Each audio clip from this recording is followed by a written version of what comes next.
the day is a little different generation of a shape.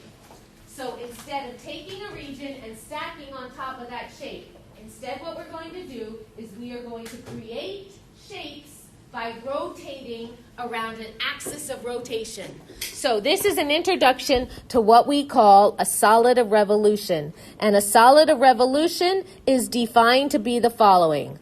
A solid of revolution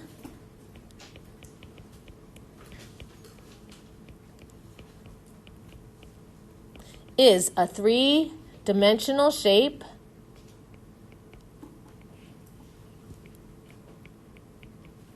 created by revolving a region in the plane about an axis of rotation. So a solid of revolution, and if you Google it in Wikipedia, they'll show you a solid of revolution. And I'm gonna send some videos out to everybody today. I'll email them out where you can actually just press on it and see some solids of revolution being generated. Okay? But a solid of revolution is a three-dimensional solid created by revolving a region in the plane about an axis of rotation. I know, my writing is not very good, but a solid of revolution is a three-dimensional solid created by revolving a region in the plane about an axis of rotation. Sometimes people have a hard time visualizing these. If that's the case, you talk to me and we'll go get some GeoGebra set up for you. And GeoGebra actually with a couple quick commands can create these for you, okay? But that being said, we want to practice getting our hands dirty and getting our minds used to, on a very basic level, solids of revolution.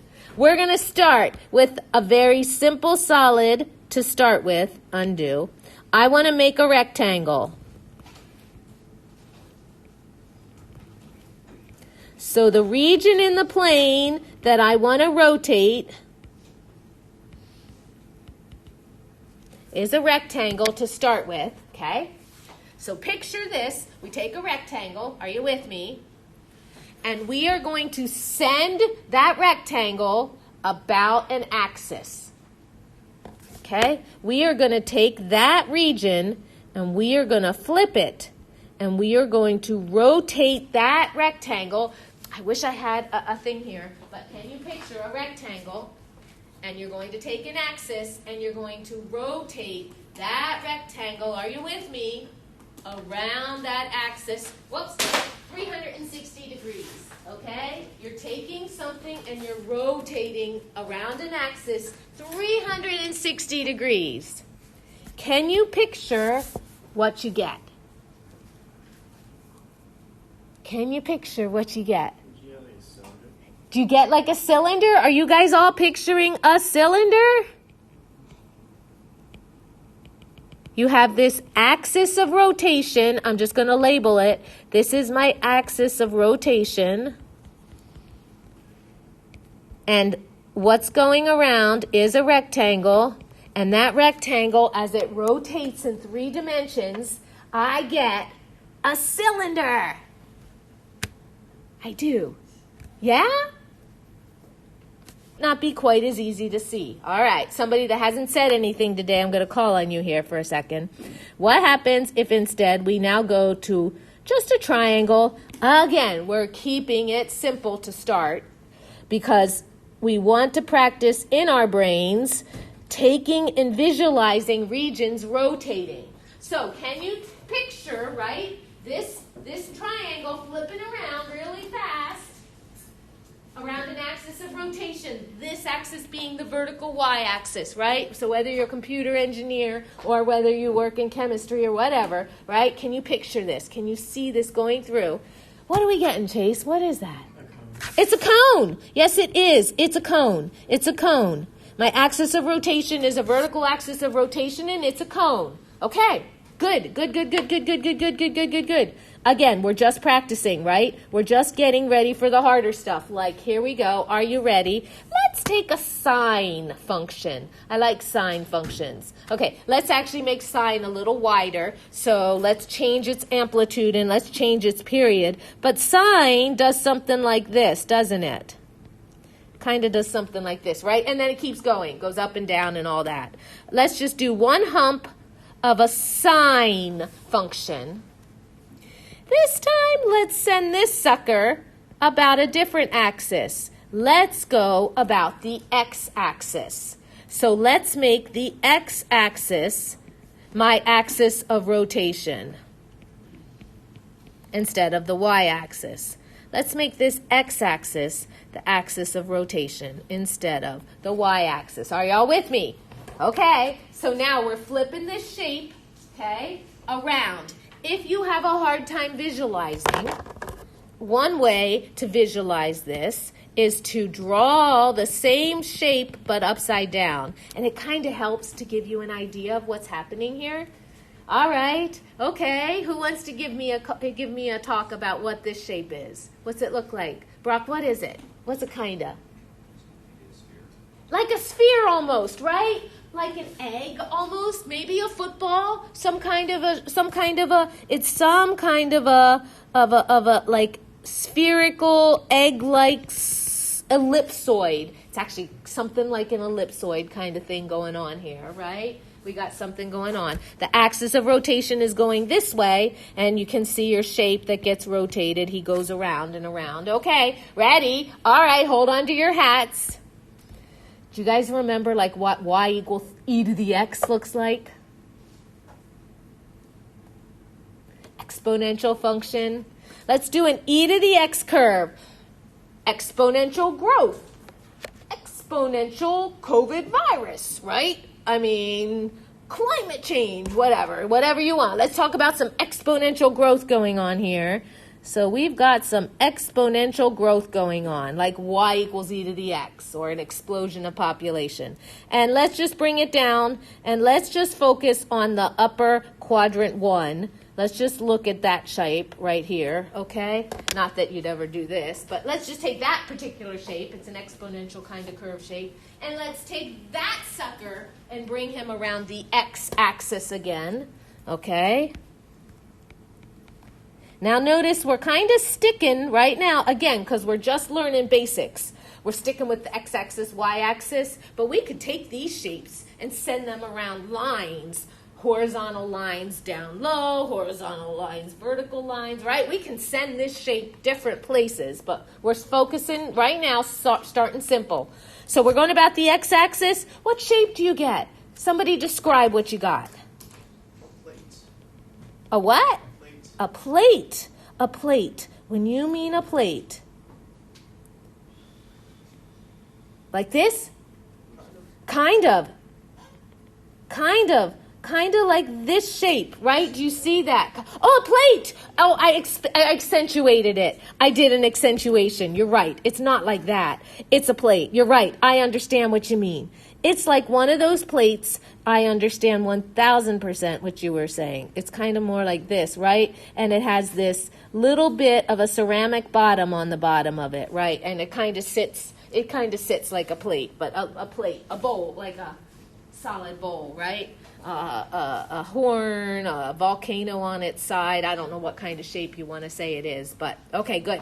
Does everybody see how to make solids of revolution? You go, take a region, rotate it around an axis. Everybody's good? Okay. All right. So I know I'm going a little slower today. I apologize. What's important for us? Last time we took a region and we stacked something and they told us what to stack. What's interesting is every time you create a solid of revolution, if we want to create a volume by slicing, first thing is here, we will slice it. So to get a volume, by slicing, we will slice perpendicular to the axis of rotation.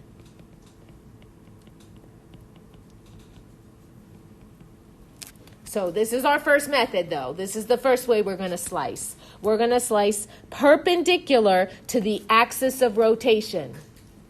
So I'm going to zoom in my eye right on my cone. If I take that cone and I slice it perpendicular, are you with me? Perpendicular to the y-axis. If I cut it right here and slice it, are you with me? Because I'm creating stacks, right? Our slices, we're stacking up. What are we stacking up? What shape do we get? A circle. Do you guys see that that slice is actually circular in shape? Absolutely, you are getting a circular disc. Like a compact disc. I don't know, maybe that was before your time. A CD, like a DVD, but they call it CDs, right? Compact discs, yeah, okay. Anyways, you have a circular disc. What's interesting is for every solid of revolution, you always get a disc. Look at all of our shapes, right? Cylinder, cut it perpendicular to the axis of rotation, you get a disc. Take this one here, cut it perpendicular to the axis of rotation, you get a disc. Okay? So that's why we talk about volumes by discs for this particular item. So when we talk about solids of revolution, our first method to talk about is cutting them with discs. Okay? So what is the formula for the area of a disc? Just to be sure, the area of a disc or a circle is what? It's pi r squared. So that's going to come into factor. To make it volume, you have a little thickness, right? The dy or the dx makes it thicker, makes it into our thickness, and we add up all these discs, and that's how we get our volume. But the key is you cut perpendicular to your axis of rotation. Are you ready to try a problem? Let's try this problem. I have a typo right here, and so I want to call this my x-axis, and I want to make this go, yep, this is good. So that should be, I want to make this guy go around my x-axis. So let's do a math problem. Here we go. We're going to take our shapes, we're going to expand it, and we're actually going to do a disc method on a volume. All right? We'll do one with respect to the x-axis, and then we'll do one with respect to the y-axis. Are you ready? So first thing is this. Consider the solid of revolution. When you see solid of revolution, think revolve. That means I'm taking a shape and I'm revolving around an axis. So we've got a solid of revolution created by revolving the region, bounded by y equals square root of x equals 4, y equals 0, about the x-axis. First step, draw our picture, right? So everybody should be drawing your region right now. I want that region. I want to see it on your papers. I want the region bounded by y equals square root of x. You know what that curve looks like. If not, get Desmos out and take a look at it. You want y equals square root of x. Oh yeah, I like. Do you have the Desmos app on the phone? There is an app. You can download it. It's fast. It's a good one. I like it. I wonder if they have 3D Desmos yet. They don't. They didn't when I last looked last semester. But they've been upgrading it pretty fast. GeoGebra is a good 3D app. You can also look 3D Calc if you want to see things in 3D sometimes. But, okay, here we go. So, what is that? No way. Nice. Okay, cool. All right, so you guys are graphing. Y equals square root of x. X equals 4. Y equals 0. Let's see what we got here. Y equals square root of x. We know is a parabola kind of sitting on its side. Y equals square root of x. X equals 4 is a vertical line. Y equals 0 is a horizontal line. So does everybody see the shape that we're rotating? Does everybody see our shape? It's this shape here, right? Does everybody see that shape that's bounded by those three curves, that area? And what are we going about? The x-axis. And what picture is resulting in our heads as we take that shape and we rotate it, right? My quick trick is just draw the curve upside down and connect it with a circle. That's how I do it. Take the graph, turn it upside down, connect it with a circle. What do we got going there? What do you think? A bullet? Kind of like a bullet, kind of like the bottom of an acorn, which are falling like crazy right now if you have been out because of the dryness.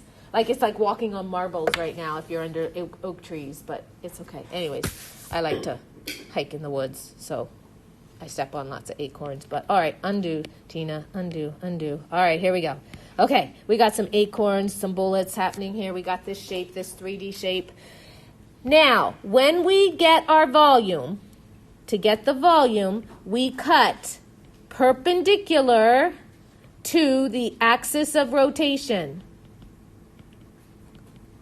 which means I'm going to be cutting perpendicular to the x-axis, right? So can you picture cutting perpendicular to the x-axis and pulling out that circle, right? Remember what we said. We always get circles. So you should vision this, right? Cut perpendicular to the x-axis. Picture that circle coming out. Are you with me? The area of that circle is pi r squared, but that's okay. Instead, we always want to start by adding something up. We're going to add up all of our circles. We're adding them up with respect to which axis? Hang on, slow me down, right? We're stacking them, right? We're stacking circle on top of circle on top of circle on top of circle with the x, right? Do you see how you're stacking them along the x-axis to make this shape, right? You're taking these circles and they're getting wider and wider and wider. We're stacking them with respect to the x-axis, dx. Each circle has a little thickness, and that thickness is along the x-axis. All right, what's my limits? Somebody help me out here. Who hasn't talked at all yet? Steffo, what's my limits? I got 0, 2. 0, 2. Oh, hang on, wait. Let's do along the x. Go along the x for me. Go along the x. So, I like it. 0, 2. We'll go all the way, actually. Maybe it's the picture. Let me see your picture. Did you go on the x? Let me just check. Oh, it's 4. Yes, it is. Yes, it is. Yes, it is. Yes, it is. Yes, it is. Absolutely. Yeah, Grant. Will the limits always follow the axis of rotation? Or will it do something else? It will, for now, with the disk method, we will always cut perpendicular to the axis of rotation. So if you're revolving around the x-axis, you're going to integrate with respect to x. When we do our next method, which is called, well, no, we do washers. They also integrate perpendicular to the axis of rotation. When we do something called shells and we create bundt cakes and donuts, then we're talking about integrating parallel or cutting parallel to an axis. But we'll get there. Don't worry. That's by the end of next week. We are doing some funky stuff. So we're integrating along the x. I got a hand raised. What's the question? Why on the last one then? Yeah? Like number 4 that you did, not on the back page, but the last one. Yes. Yes. It was like the same type of like, it had like a curve thing, but except, and then you took the y as one. Because we stacked, what did we stack, Jaden? We stacked equilateral triangles. That didn't matter, but what did we stack them perpendicular to? Look at what it said. We stacked them perpendicular to... No, we stacked them perpendicular to... Did you write that part down? No, it didn't seem important. Okay, it is important. It is so important. We stacked them perpendicular, whether you realize it or not, to the y-axis. So just put a little note in your notes that says perpendicular. Do you see? Perpendicular to the y. That little bit is important. That one right there is important. Okay, so we're stacking 0 to 4. Everybody with me? Pi and r squared, right? Because that's the area of each circle is pi r squared. Now, what's r? I'm going to put another little note. This is important. Put it in your notes. R is the distance from the axis of rotation to your curve, whether it be the upper curve or the right curve. But R is always measured from the axis of rotation. That's important. Okay, that's very important when we talk about washers and we talk about things like that. So that little hint right there is very important. R in a circle is the radius of a circle, which is always measured from the axis that I'm rotating around. So R is this distance right here. Are you with me? Now, I'm going up and down with my R, right? I'm measuring from my radius, okay? In fact, it's always perpendicular. In fact, R is always perpendicular. So it's top curve minus bottom curve. Can you guys tell me what my R is? It's what? Bottom is the bottom curve. Yep. Top curve. Bottom, top minus bottom. Top minus bottom. You're saying it's from the axis of rotation. It is from the axis of rotation, but it's top curve minus bottom curve to get my distance. Or absolute value, Grant, if you want. Absolute value. You could do it that way, too. Did you guys all get square root of x as your radius? The square root of x is my top curve. 0 is my bottom curve. So square root of x minus 0, square root of x minus 0 gives me square root of x. That's my radius. And so my formula for integration then is pi times radius squared, and this will give me my volume. That's the integral from 0 to 4 of pi x dx, and we could integrate, right? I'm just going to put dot, dot, dot, because I know you guys can do that out. I want to see if we have any questions. Question, absolutely. I can bring my pi out front, and then I'm just integrating x, which is 1/2 x squared. So you could have pi over 2x squared from 0 to 4 if you're going to go on, and that would just give me, I think, it gives you 16 pi over 2 or 8 pi cubic units if you actually want to work it out. But I can bring my pi right out. Other questions? Y equals x cubed. Again, on a test, simple shapes. I'm going to assume you can do x cubed. What does x cubed look like? It's like an S snake, right? It's the cubic function. 1 maps to 1. If you ever forget, you simply do an XY table, right? Pick a value of x. When x is 1, y is also 1. When x is 0, y is 0. When x is -1, y is -1. When x is 2, y is 8. 2, 3, 4, 5, 6, 7, 8, right? So I don't know if you guys remember from forevers ago, but y equals x cubed is this shape. Y equals 0 is my horizontal line, right? Y equals 8 is my horizontal line, and x equals 0 is my vertical line, and I'm looking at the shape in between there. So it's kind of like an elongated bullet or something very similar to what we just did, but this time we're going around the y-axis. So I purposely want to try one around the y-axis. But again, I'm getting a similar shape, and that's because we're sticking to real simple functions here right now. We are getting a really similar shape, right? It's coming down. We got this shape here. So we know what it looks like.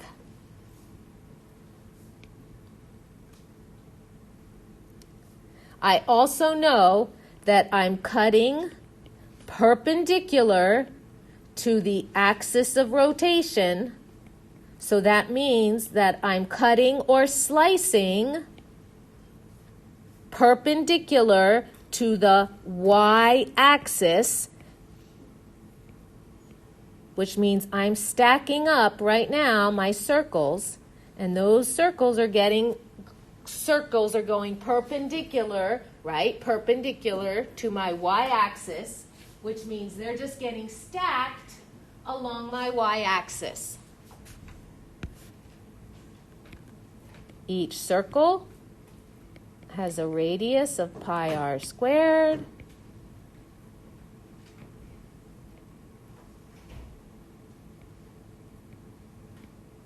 Because we're adding them along the y-axis, this time we'll integrate with respect to y. Angela, you got some limits for me? What do you see as your limits? Along the y-axis. Along the y-axis. What's my limit? My bottom 0, my top 8. Beautiful. We're integrating from 0 to 8 dy. Absolutely, we're going from 0 to 8 dy. Each time, because it's a solid of revolution, my cross-section is a circle, and that radius always goes from my axis of rotation. Notice now, because I'm going around a vertical axis, my radius, right, goes right to left, right? Angela, did you get it? This one's tricky. Because my right function is not written in terms of y yet, right? It's written in terms of x. Y equals x cubed. Angela, did you transfer it over into terms of y? Did you write x equals? Laura did, huh? Oh, sorry, Caroline. I'm looking at Caroline calling you Angela. Did you write it in terms of y or x, or did anybody? So x is the cubed root of y? Cubed root of y, x is, right? Is that what you got? Is that what you get, Grant? Lilith, you good with that, Jake, right? X is cubed root of y. Carson, you got it? Yeah, absolutely. So that is my radius, right? My radius starts here and goes over to that distance. So because my radius goes right to left, it's my right minus my left. So it's cubed root of y minus 0, so it's just cubed root of y. So what's your integral for this volume? The volume is going to be the integral from 0 to 8 of pi times the cubed root of y squared dy. Let's take one more step. One more step. If I was to integrate this, what is y? Y is written to what power? 2/3. Because the root is always in the bottom of a tree. So that root, that cube root, better be in the bottom of that fraction, right? Y to the 2/3. Absolutely. That's what I would integrate. I would add 1. I would flip it over. I do my business, whatever I need to do to finish my thing. But since we are out of time and it's a Friday and we're heading for the weekend, I'm going to put ...